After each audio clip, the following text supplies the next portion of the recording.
Greetings and welcome to Growth Hacking Secrets. I'm your host, Muhammad Siddique from Atlanta, Georgia, and the co author of New Success Secrets available on Amazon.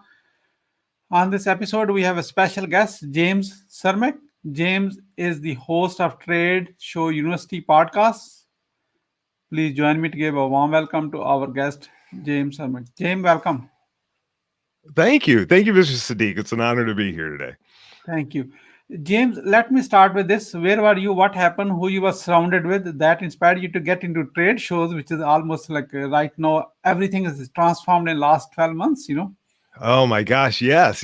Well, I've been in marketing and doing trade shows for over 30 years, and have done hundreds and hundreds of shows over the years. And I just love them. I love them because they are it's a great way in one event to not only to connect with your customers, to be in front of your target audience, to get new customers, but you could also take a look at what are your competitors doing, because they're usually at those events too. And you can also get a good finger on the pulse of what is happening in the industry. A lot of times you can go to workshops, breakout sessions, and things like that, and then you can compare yourself to all the others and how are we exhibiting, how are we presenting ourselves. But it's just such a great way to really connect with peers and well as customers. And so that's why I love it. And that's why I started the podcast, because I would go to all these events, and every single one I would see companies that are leaving money on the table. They're not doing things the right way. They're not connecting the right way. And I wanted to help. I wanted to help out in some way. And so that's why I started the podcast. And every episode, we give tips and we give great interviews with experts to help people get better results at every single event, whether it's a live event or right now it's not live, it's virtual, it's digital. So that's kind of my story in a nutshell. Yeah. So, how the trade show, this economy of trade show economy is adapting the virtual trade shows these days. That's almost a 180 angle change almost overnight.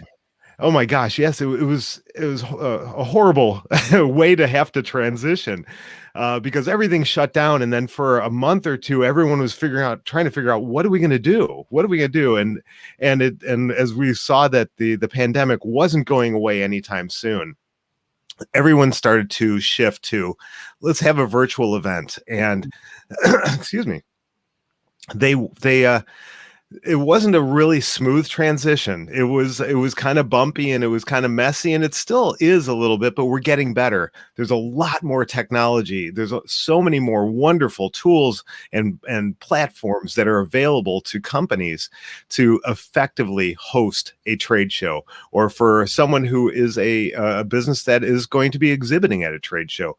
Gives them a great way and new ways, just like this, like via video, to connect with their customers. And so that's where we're at right now, and things are getting better. And now we're starting to see a little break, a little light at the end of the tunnel, as it were, because of the vaccine and because of all the wonderful health protocols that we have in place. We're starting to see some live events start to happen and get on the schedule, which is exciting. Yeah, that's definitely a great. So on a trade show, there's you see, as you mentioned, the light at the end of the tunnel, which is a good thing. We all can see it, but we don't know how long is the tunnel yet. Right. That's the Right. difference. So Yeah. while all the exhibitors are adapting this new virtual thing, because how I do this, I never done it in my life. That's how the kind of typical questions they're getting. So what Yeah. are the top three missteps to avoid when you as an exhibitor to actually, I would say, join in the virtual trade show world? Yeah. It's an excellent question, because this is the kind of stuff I see all the time. And I would say the very first misstep that companies make is they don't set proper goals. They don't set proper goals. They come to a show or they do a virtual event, and at the end of it, they have this idea of, oh, we had a good event, or oh, it was lousy. Mhm. But if they don't have goals, they'll never know if it was a good event or not. Okay, if you got 20 new leads, is that good or is that bad? But if you didn't set a goal, maybe if you would have really done your research and said, well, in the past, what we have done was 50 leads, Now, Mhm. 20 doesn't sound very good, but if you don't know that, 20 might have sounded great. Mhm. So not setting goals would be my first thing that I would say that companies don't do very well when going to shows and Mhm. events. The second thing is they don't engage very well with the attendees. I see this especially at live events where these exhibitors stand there and they smile and all these people are walking back and forth in front of them and they're not stopping anyone. They're not talking to them. They're waiting for someone to walk up to them. And that's a huge mistake because your next biggest customer could have just walked right past your booth. And Wow. so that is where I see companies where I implore people, please engage with more people. Yeah. Yeah, Yeah. yeah. They came for a reason there. Come on. Welcome them right away. Yes, absolutely. Absolutely. Just welcome them up. Especially the people that stop in front of your booth and they're looking and they're trying to read and they're not talking to you. Yeah. And I see people just stand there Yeah. that are working the booth and then they let the person walk away without ever asking a question. Yeah. And that's a big misstep. And I Mm. think for the third one, I would say is the exhibitor that tries too hard to sell at right Yeah. there at the show. I'm sure we've all been in this experience where we go up and we have a question about what that company is doing or what their product is, and we ask, "Oh, so tell us a little bit." And then that person goes into like this 10 or 15-minute dialogue without ever asking the person, or we're asking me, well, tell me about your company. What are your needs? And so they could have taken that 15-minute discussion down to a 3-minute discussion and really honed in on what I needed, what Yeah. my company needed. And so those are my three big missteps. They don't set goals. They don't engage people properly, and they try too hard to sell instead of really finding out what the customer wants. Yeah, just imagine in 6 minutes we are into the program, you start selling right away already. What is this? This is, Exactly. yeah. Exactly. Yeah. We all have seen it. Yesterday, I was speaking with a potential guest. Right in 2 minutes on a call, he started selling me right away. I said, I'm a host of the program. I'm not even a buyer. Okay. Come on. You need to know who you are trying to. Absolutely. I'm not your customer. I made the Yes. introduction to a hell lot of customers you need. However, that's a Right. conversation. Hey, let's open up. Are you open to collaboration? You need to know what to ask for it. Absolutely. Absolutely. You got that 100% right. Yep. Yeah. So, do you train them too at the same time how to maximize the outcome from the trade show, or just trying to sell the booth and make money and make profits? Yeah, it's through the podcast. We do a lot. There's a lot of training that happens, and it's absolutely free because it's a podcast. Yeah. So it is. I teach people how to staff your booth correctly, how to set those goals, how to pick the right giveaway items, how to brand your booth. There's so many different topics that we hit. And then I personally, if people want to reach out to me, I do some personal one-on-one coaching with companies to make sure that they are doing things the right way. So yeah. Wonderful, wonderful. James, I'm sure not everything was in a trade show was successful. We always like to learn one of the single most professional failure in a trade show world. You had it. And what did you learn from it? And how did you recover from that? Because we all learn from other people's mistakes. Yeah. Oh my gosh. Yes. Well, I was at a this is it was a harrowing moment. It was a very nervous moment when got to the show and a whole box of our giveaways and literature didn't show up. And so we had nothing to give to people. We had nothing to give to people. Normally we would have all these brochures and sheets and everything, and nothing to give to them. And we didn't have time to go make them because the show was just getting ready to start. And so what we did was we just sold ourselves, engage with people, finding out what is it they need, and then really honed in on understanding what solutions could we provide. And so we spent the time to really talk with people and find out, tell me about your business, tell me about what you need, why are you here at the show, what are you looking for, what kind of solution, and then we can we honed our message to say, here's what we've got. And you know what? Instead of you lugging around all this literature from all these booths, we're going to send it to you afterwards. So we turned it into a positive. And we sent, and then we made sure we had their contact information. We set the follow up, and it worked out very, very well for us. Wonderful. So, how big is your database of all the trade shows and the exhibitors? And over the years, you probably collected a huge database of exhibitors. Wow. The thing that amazes me, the more I do this podcast, the more I'm meeting people in industries that I never knew existed. Yeah. There are literally thousands and thousands of events that go on around the globe every year in industries that you never would have even, again, you don't know they even exist unless you're part of it. And so literally there are thousands of these events. And right now there's thousands of webinars and virtual events and virtual conferences that you can become part of. Doing some Google searches around events and trade shows and conferences will bring you up a list a mile long. You will never be able to exhaust that list. It's really amazing. Wonderful. So let's switch the side on a success side. So what are the top 3 success secrets as an exhibitor or a successful exhibitor to be on an ideal trade show? Yeah.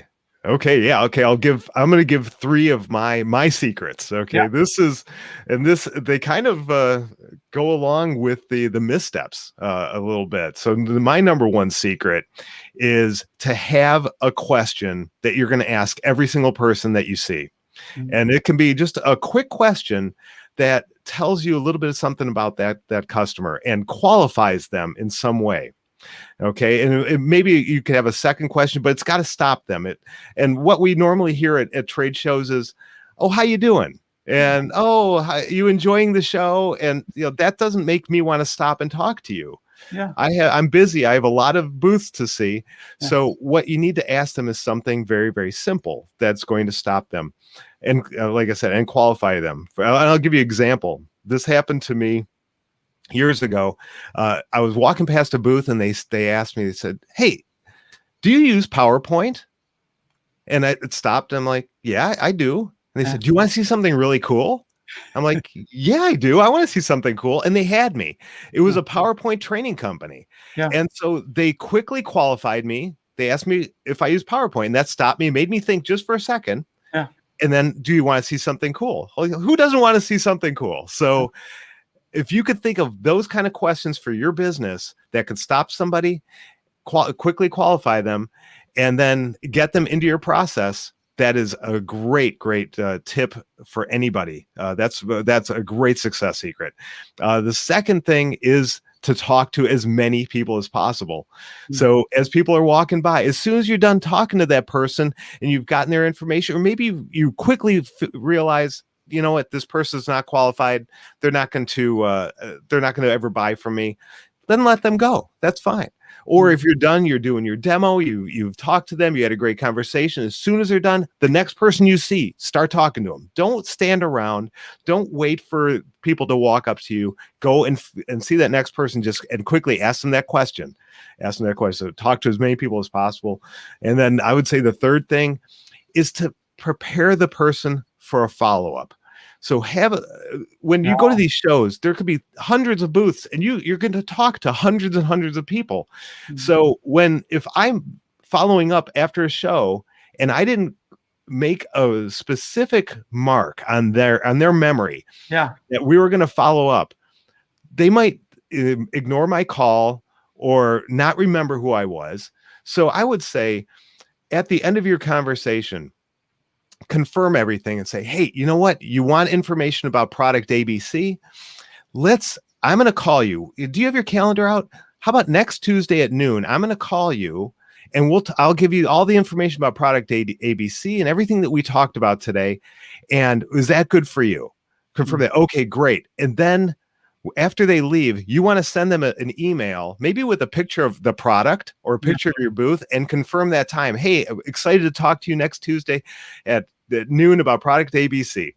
So when they leave, they remember you, or they remember that you set that follow up, because otherwise you're just in the mix with everybody else that they talk to, and they're going to forget, and and you're not going to have an effective follow up. So those are my three.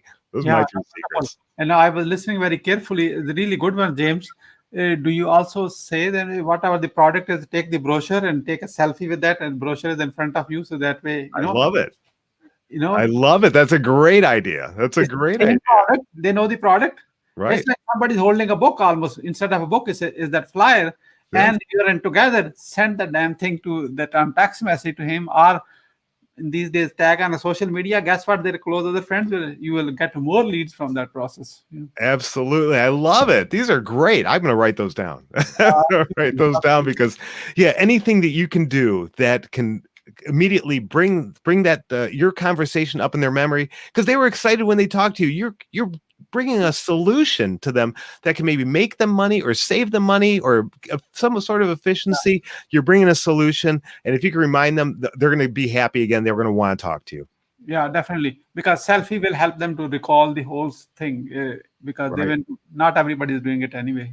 Yeah, absolutely. So wonderful. How the growth hacking secrets community can support you, James? How can they support me? Number one would be listen to the podcast. Listen to the podcast, because I want everyone to get value out of this. So, and there's great value to get from it. So go to Amazon Podcasts, Apple Podcasts, Google Podcasts, Spotify, any of the major podcast players. Type in Trade Show University.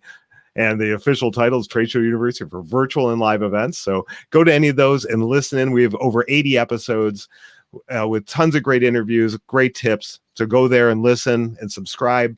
The second thing would be go to, hey, right there, the tradeshowu.biz. Go to the website, and I've got a special gift that's going to help everybody. It's my ultimate goal setting workbook. Just sign up for the email newsletter, which is right on the homepage, and I'll send the ultimate goal setting workbook right to you. No charge. My gift to you for watching us today. Yeah, wonderful. Tradeshowu.biz. Yes. So you have the link. It's right on your screen. If you can't type it right now, just take a picture of this one, so that way There you you can go. So thank you so Perfect. much. I really appreciate it, James. I like, as we are about to wrap up, I like to ask this question to almost every guest to kind of get a testimonial for the show. What would you say about your today's guest experience on a growth hacking secret show? This was an absolute delight. This was a great conversation between two people who are passionate about what they do, and I really appreciate Siddique and his knowledge base and his audience. So really, this was a fantastic opportunity and a great experience. Thank you for your kind words. Really appreciate it. Yeah. What would you say as a final word? Final word, everyone. Learn as much as you can about your audience. And when you're at these shows, engage with them. Do everything you can to engage, because you never know when that next big customer can be walking by. And if you just let them walk by, you may never have that opportunity again. So, but take these seriously, set the right goals, and engage. Yeah. So my final word is engage and visit the tradeshowu.biz. That will help you to actually maximize your outcome from your next participation of your trade show, because most of it will be virtual and hybrid these days. That's normal. That's right. Okay? So learn the right way, otherwise you are going to waste so much of it. Absolutely. Tradeshowu.biz. Thank you so much, for James, for sharing your wisdom with us today on the behalf of Growth Hacking Secrets community and our entire team. We really appreciate you. This is That's Muhammad Siddique signing off from Atlanta, Georgia. Until the next episode, all good wishes.